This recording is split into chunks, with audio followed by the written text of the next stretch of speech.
Hashtag, as you can see, Skypoll yes or Skypoll no. Ashgar Bagara here in the studio with me. When we look at that poll, public opinion sees these. They don't see them as being, as you say, racist. They just see them as being cartoons about religion.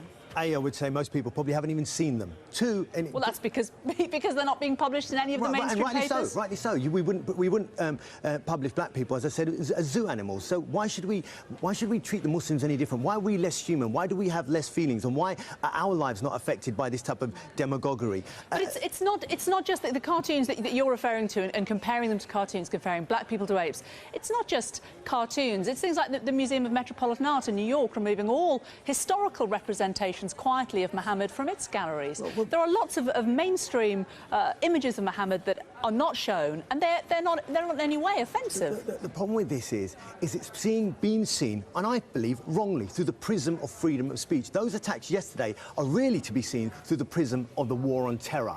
The Al-Qaeda Yemen alleged to have carried out the attack. It was the foreign policy that has polarised this world, both on both sides, that is creating extreme reaction, extreme human beings on both sides of this world, and that is just another symptom of what's happening in the war of terror. If we really want to dig into this, don't remove images of the Prophet from a museum. Get to the root of this, and this is the devastation across the world. The right targets in the war on terror, do you think?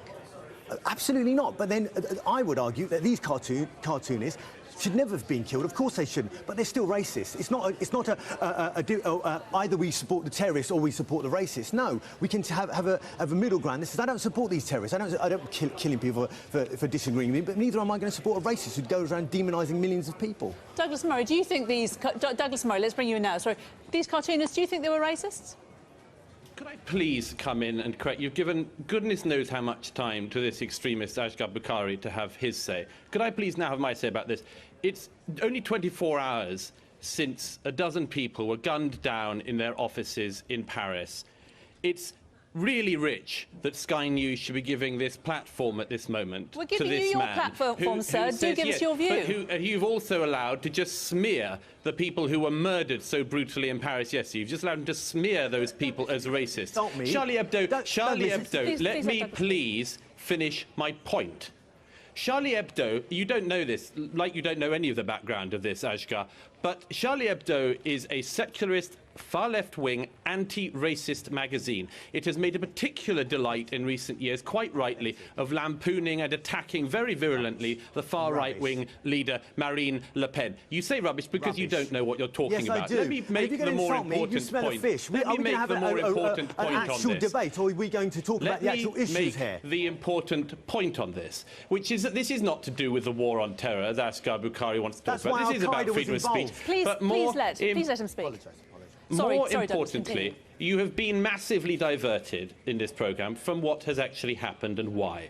What is going on at the moment, worldwide, and particularly in Europe, is an attempt to shut down any and all criticism of Islam, one religion alone. I'll hold up for a moment. Don't worry, it's not a cartoon of Muhammad. You don't have to get scared. This is the Christmas edition of Private Eye, an image which, on the front cover, lampoons, and quite rightly, quite amusing, not very, the Virgin Mary and Jesus, and has various jokes about where the frankincense should have been bought from and so on. That's perfectly commonplace. But you know what?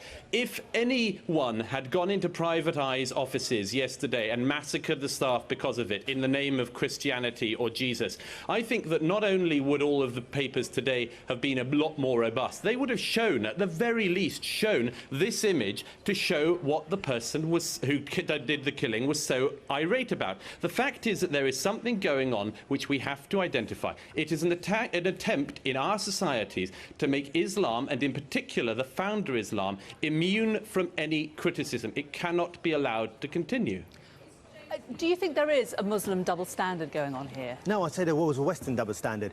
Both Obama and Bush have not only killed journalists but had them locked up, and including Al Jazeera journalists in Yemen, and asking the dictator there to lock them up because they were asking the wrong facts. So how on earth can it be just a Muslim issue? What they do, and typical people like Mr. Murray... in the sense that you say that any representation of Muhammad or any criticism of him in press is different than criticising Christianity, criticising criticising Judaism like Charlie Hebdo has done. It's not about criticism. It's about demonisation. If you want to debate with me, Mr. Murray, the coward that you are, you won't take me up on it. But in a public debate, let the public come. We can have a critical debate on. We can have a critical debate.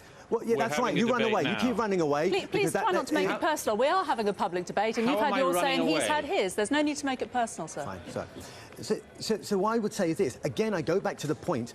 When you have a white middle class being demonised, there's nothing to fear. But when you have an underclass, like the Jews or the blacks, and now the Muslims, and I find it strange that white liberals can't see this. I can understand why right-wing nuts can't see this. But why can white liberals not see that? Why are we so different? Why do we have to be demonised? It's not about criticism. It's a false argument. OK, let's bring in Jodie Ginsberg. Sorry, I'm just going to try and deflate some of the heat out of this, Douglas.